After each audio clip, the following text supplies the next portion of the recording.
Welcome back to Easy English for You. Hello, everyone. I'm James. And I'm Alice. James, I'm going to be honest. I'm tired of good advice. Good advice? What do you mean? You know, study consistently.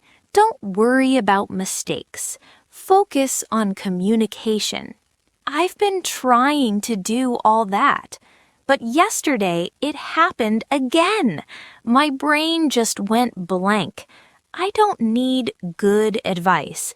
I need a weapon. A weapon? Yes, like a cheat code. James, when I speak, I want to sound fluent. Is there a magic trick for that? I love this honesty, Alice. You want to know how to win a street fight, not how to pass a test. Exactly. In the textbook, the opponent bows. In real life, the opponent punches me in the face with fast questions.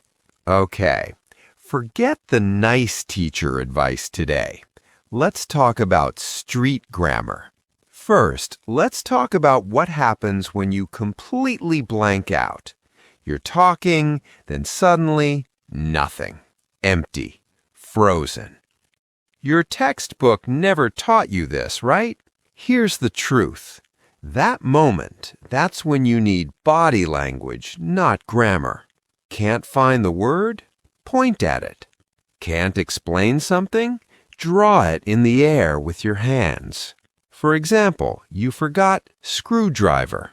Say the tool the turning screws. But what if you don't even know the word screws? Here's what you do. Make the sound woong while your hand makes a turning motion. Yes, you look silly, but guess what? The person understands you. Communication happened. You win. Grammar books never teach this because they think it's embarrassing. Wrong. It's survival. In real life, nobody cares if you used present perfect correctly. They care if they understood what you need. So, rule number 1 of street grammar. Your hands are part of your vocabulary. Use them. Next problem. You know what you want to say in your language, but the English words won't come. What do most people do? They give up and stay silent. Big mistake. Here's the cheat code. Say it badly. I want to say something, but I don't know the word. Just say that in English. Native speakers will help you. They'll guess, they'll offer words. You just unlocked a conversation instead of ending it. I had a student from Vietnam. Her English was terrible. A1 level, but she was amazing at communication. How? She'd say, you know, the thing, the round thing, you eat it, white, we cook it. She was talking about rice. She couldn't remember rice, but people understood her because she described it. That's A1 level fluency, describing when you can't remember. Now, let's talk about the fear of sounding stupid. You're afraid to speak because you'll make mistakes, right? But here's what actually happens. When you make mistakes, people pay more attention to you. They focus, they lean in, they want to help. When you speak perfectly, they get bored. So mistakes actually make you more memorable. Stop avoiding them. Use them. Next trick. Steal children's language. You know how kids talk? Simple, direct, clear. I want that. I don't like this. Can I have more? Adults try to sound sophisticated. I would appreciate if you could possibly stop. That's fake. That's not even how natives talk. Kids' English works everywhere. Use it. Another thing nobody tells you, you don't need full sentences. Coffee is a complete communication. Tomorrow is a complete question. Bathroom gets you exactly what you need. Grammar teachers say this is wrong. Street says it's efficient.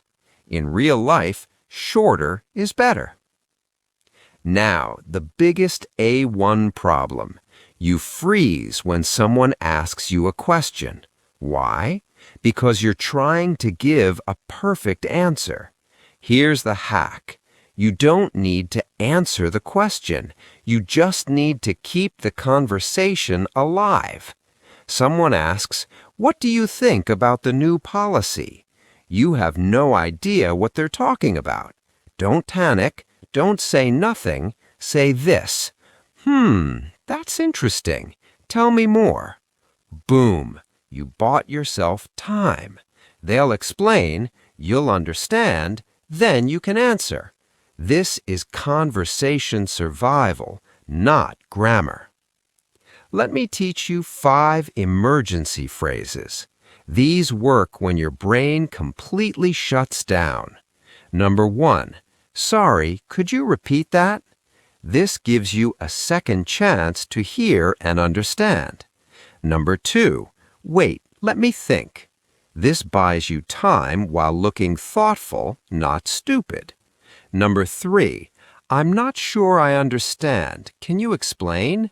This makes them slower and clearer. Problem solved. Number 4, that's a good question. This sounds smart while you're secretly thinking of an answer. Number 5, actually, I don't know much about that. Honesty, simple, effective. Conversation continues. Memorize these 5. They're your life jacket. Now, let's talk about Netflix and YouTube.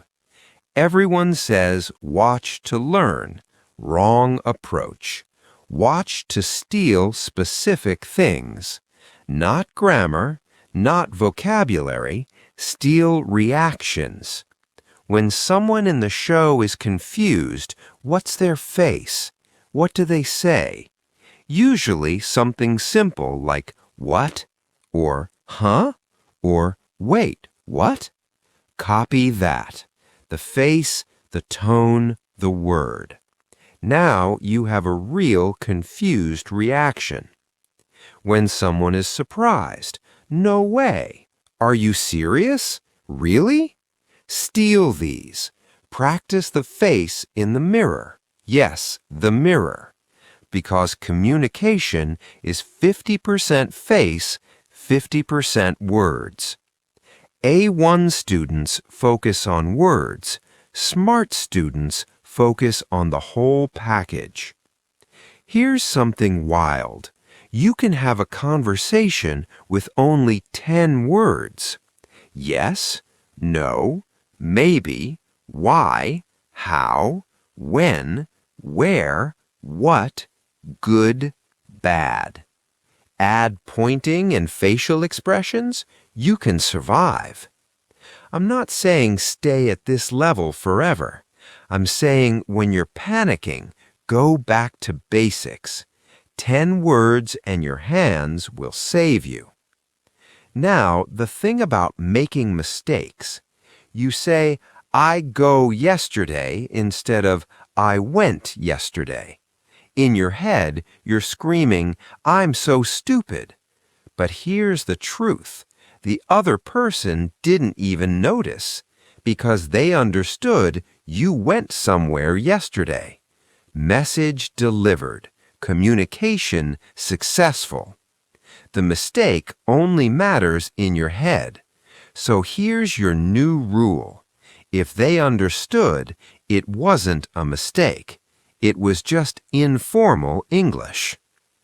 Let's talk about the recording trick. Take your phone, record yourself speaking for 30 seconds. Topic: what did you eat today? Don't prepare, just talk. Then listen to it. You'll hear exactly where you got stuck. Maybe you couldn't remember breakfast, So you said morning food. That's fine, but now you know next time prepare that word. Recording shows you your real weak spots, not what textbooks think are weak spots. Next trick. Talk to yourself in English. Not study, not practice, just narrate your life. I'm making coffee. Oops, too hot. Okay, adding sugar now. Why? Because you're removing the pressure. No one's judging, no one's waiting, no one's correcting. Your mouth gets used to forming English sounds. Do this for 5 minutes a day while cooking or cleaning. In 2 weeks, your mouth will move faster when you actually need to speak. Now, here's the thing about confidence. Everyone says, be confident. But how? You can't just decide to be confident. Here's the real secret. Fake it physically. Stand straight, shoulders back, chin up. Your body tricks your brain. Even if you're terrified inside, your body says, I got this. And somehow words come out easier. Try it right now. Sit up straight. Feel different? That's the trick. One more thing about grammar books. They teach you, how are you? I'm fine, thank you. And you? Nobody actually says this. Real people say, hey, how's it going? Good, you? Or even shorter, hey, hey. That's a complete conversation. So stop trying to use textbook English in real life. It's like wearing a tuxedo to the beach. Technically correct, but totally wrong for the situation. Final truth bomb. Grammar is not your enemy. Perfectionism is your enemy. You think, I need to be perfect before I speak. Wrong. You need to speak before you can be perfect. Every native speaker was terrible at English once. Yes, even native speakers. They were babies, they made mistakes for years, but they kept talking every single day. That's the only secret. Keep talking. Summary time. Use your hands when words fail. Say it badly rather than say nothing. Steal reactions from TV, not grammar rules. Use emergency phrases when you freeze. Talk to yourself to train your mouth. Record yourself to find real weak spots. Stand straight to fake confidence. Use simple kids' English. Remember, if they understood, it wasn't wrong. That's street grammar. No Olympics, just survival. Now your homework.